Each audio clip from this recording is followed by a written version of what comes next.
ఈ అధ్యాయంలో మీరు బొగ్గు మరియు పెట్రోలియం గురించి నేర్చుకున్నారు. ఇప్పుడు మూడవ ప్రధాన శిలాజ ఇంధనమైన సహజ వాయువు నేచురల్ గ్యాస్ గురించి తెలుసుకుందాం. ఇది చాలా ఉపయోగకరమైన ఇంధనం. సహజ వాయువు అంటే ఏమిటి? ఇది ఒక శిలాజ ఇంధనం. మీరు తెలియకుండానే దీన్ని ఉపయోగించి ఉండవచ్చు. వంట చేయడానికి, నీటిని వేడి చేయడానికి, అలాగే విద్యుత్‌ని ఉత్పత్తి చేయడానికి సహజ వాయువుని ఉపయోగిస్తారు. ఇది ప్రపంచంలో అత్యంత విస్తృతంగా ఉపయోగించే శిలాజ ఇంధనాల్లో ఒకటి. బొగ్గు, పెట్రోలియం తర్వాత సహజ వాయువు ఎందుకు అంత ప్రాచుర్యం పొందింది? ఎందుకంటే దీనిని అధిక పీడనంలో నిల్వ చేయవచ్చు. అలా అధిక పీడనంలో నిల్వ చేసిన సహజ వాయువునే సంపీడిత సహజ వాయువు, కంప్రెస్డ్ న్యాచురల్ గ్యాస్ సిఎన్జి అంటారు. మీరు సిఎన్జి రీఫిల్లింగ్ స్టేషన్లను చూసుండవచ్చు. అక్కడ సిఎన్జితో నడిచే కార్లలో ప్రత్యేకమైన సిలిండర్లు ఉంటాయి. వాటిలో అధిక పీడనంతో నిల్వ చేసిన సహజ వాయువు ఉంటుంది. సహజ వాయువు యొక్క మరో ముఖ్యమైన ప్రయోజనం ఏమిటంటే దీనిని రవాణా చేయడం చాలా సులభం. పెట్రోలు లేదా బొగ్గును తరలించడానికి ట్యాంకర్లు లేదా భారీ వాహనాలు అవసరం. కానీ సహజ వాయువుని పైప్లైన్ల ద్వారా నేరుగా రిఫైనరీ నుంచి అవసరమైన చోటుకి పంపించవచ్చు. అందువల్ల ఇది చాలా సౌకర్యవంతమైన ఇంధనం. అంతేకాదు ఇందులోని అత్యుత్తమ ప్రయోజనం ఏమిటంటే సహజ వాయువు బొగ్గు లేదా పెట్రోల్ కంటే చాలా పరిశుభ్రంగా మండుతుంది. అందువల్ల కాలుష్యం తక్కువగా ఉంటుంది. ఇది పర్యావరణానికి ఎంతో మేలు చేస్తుంది. అంటే ఇది ఉపయోగకరమైన ఇంధనం మాత్రమే కాదు, పర్యావరణానికి మరింత అనుకూలమైన ఎంపిక కూడా. పూర్తిగా కాలుష్యరహితం కాకపోయినా బొగ్గు మరియు పెట్రోల్తో పోలిస్తే ఇది మెరుగైన ఎంపిక. సహజ వాయువు ఎలా ఏర్పడింది?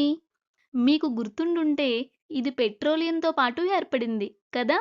దాదాపు 300 మిలియన్ సంవత్సరాల క్రితం నీటిలో నివసించే మొక్కలు మరియు జంతువుల మృత అవశేషాలు ఇసుక మరియు మట్టి క్రింద పూడిపోయాయి. అక్కడ గాలి లేకపోవడం వల్ల భూమి లోపల అత్యధిక వేడి మరియు అధిక పీడనం కారణంగా ఆ మృత అవశేషాలు నెమ్మదిగా సహజ వాయువు మరియు పెట్రోలియంగా మారాయి. సహజ వాయువుని ఎలా పొందుతారు? భూమిలో లోతుగా డ్రిల్లింగ్ చేసి దాన్ని వెలికి తీస్తారు. తర్వాత పైప్లైన్ల ద్వారా అవసరమైన ప్రాంతాలకు తరలించి మనం వంట, విద్యుత్ ఉత్పత్తి మరియు ఇతర అవసరాల కోసం ఉపయోగిస్తాము. భారతదేశంలో సహజ వాయువు నిల్వలు చాలా ఉన్నాయి. ఇవి త్రిపుర, రాజస్థాన్, మహారాష్ట్ర మరియు కృష్ణా గోదావరి డెల్టా ప్రాంతాల్లో లభించాయి. కానీ ఒక విషయం గుర్తుంచుకోవాలి. బొగ్గు, పెట్రోలియం లాగే సహజ వాయువు కూడా ఒక శిలాజ ఇంధనం. ఇవి ఎప్పటికీ శాశ్వతంగా ఉండవు. మనం వాటిని తిరిగి ఏర్పడే వేగం కంటే చాలా వేగంగా ఉపయోగిస్తున్నాము.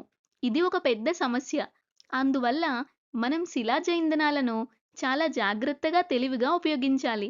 వాటిని వృధా చేయకూడదు. అలాగే ఆలస్యం కాకముందే ప్రత్యామ్నాయ ఇంధన వనరుల గురించి ఆలోచించడం ప్రారంభించాలి. లేకపోతే మనం బొగ్గు, పెట్రోలియం, సహజ వాయువు వంటి శిలాజ ఇంధనాలపై పూర్తిగా ఆధారపడిపోతాం. అది మానవజాతి భవిష్యత్తుకు మంచిది కాదు. బొగ్గు, పెట్రోలియం, సహజ వాయువు ఏర్పడడానికి లక్షలాది సంవత్సరాలు పట్టింది. కానీ మనం వాటిని చాలా వేగంగా వినియోగిస్తున్నాం. అందుకే వాటిని పొదుపుగా, బాధ్యతతో ఉపయోగించడం చాలా అవసరం. ప్రస్తుతం మనం శిలాజ ఇంధనాలను ఉపయోగిస్తున్న వేగాన్ని చూస్తే అవి మరికొన్ని వందల సంవత్సరాల్లోనే పూర్తిగా అయిపోయే అవకాశం ఉంది కదా! ఇది ఒక పెద్ద సమస్య. శిలాజ ఇంధనాలు తరిగిపోయే వనరులు మాత్రమే కాదు, వాటితో మరో పెద్ద సమస్య కూడా ఉంది. అదే కాలుష్యం. వాటిని మండించినప్పుడు హానికరమైన వాయువులు గాలిలోకి విడుదలవుతాయి. దీనివల్ల వాయు కాలుష్యం మరియు భూతాపం వంటి తీవ్రమైన సమస్యలు ఏర్పడతాయి. వాటిలో methane, nitrogen dioxide, carbon dioxide, ozone వాయువు వంటి వాయువులు ఉంటాయి. ఇవన్నీ మనుషులకు మరియు పర్యావరణానికి హానికరమైనవి. అందుకే ఈ ఇంధనాలను చాలా జాగ్రత్తగా మరియు తెలివిగా ఉపయోగించాలి. వీటిని పొదుపుగా వాడాలి. అంతేకాకుండా ప్రత్యామ్నాయ ఇంధన వనరుల కోసం కూడా ప్రయత్నాలు చేయాలి. శుభవార్త ఏమిటంటే కొన్ని చిన్న మంచి అలవాట్లను పాటించడం ద్వారా ఇంధన వినియోగాన్ని తగ్గించి ఇంధనాన్ని ఆదా చేయవచ్చు. అలాగే పెట్రోలియం పరిరక్షణ పరిశోధనా సంఘం (PCRA) అనే సంస్థ ఉంది. ఇది భారత ప్రభుత్వ పెట్రోలియం మంత్రిత్వ శాఖ ఏర్పాటు చేసిన సంస్థ. దీని ముఖ్య ఉద్దేశ్యం శిలాజ ఇంధనాల వినియోగాన్ని పొదుపుగా, సమర్థవంతంగా చేయడం మరియు ప్రజల్లో అవగాహన కల్పించడం. పెట్రోలియం పరిరక్షణ పరిశోధనా సంఘం పెట్రోల్ మరియు డీజిల్‌ను ఆదా చేయడానికి కొన్ని మంచి సూచనలు ఇచ్చింది. అవి మితమైన వేగంతో వాహనాన్ని నడపండి. ఎక్కువ వేగంతో నడిపితే ఎక్కువ ఇంధనం ఖర్చవుతుంది. అలానే ట్రాఫిక్ సిగ్నల్ వద్ద ఎక్కువసేపు ఆగాల్సి వస్తే ఇంజన్‌ను ఆపివేయండి. ఇలా చేస్తే పెట్రోల్ వృధా కాకుండా ఉంటుంది. మరొకటి, టైర్లలో సరైన గాలి ఉండేలా చూసుకోండి. తక్కువ గాలి ఉన్న టైర్లు ఇంధన వినియోగాన్ని పెంచుతాయి. అలాగే వాహనానికి క్రమం తప్పకుండా సర్వీసింగ్ చేయించండి.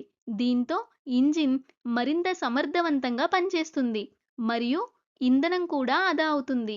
ఈ చిన్న చిన్న చర్యలు పెద్ద విషయాలుగా అనిపించకపోవచ్చు, కానీ ఇవన్నీ కలిసి చాలా ఇంధనాన్ని ఆదా చేస్తాయి.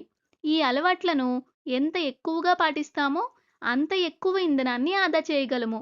అప్పుడు ఈ ఇంధన వనరు భవిష్యత్ తరాలకు కూడా ఎక్కువ కాలం అందుబాటులో ఉంటుంది.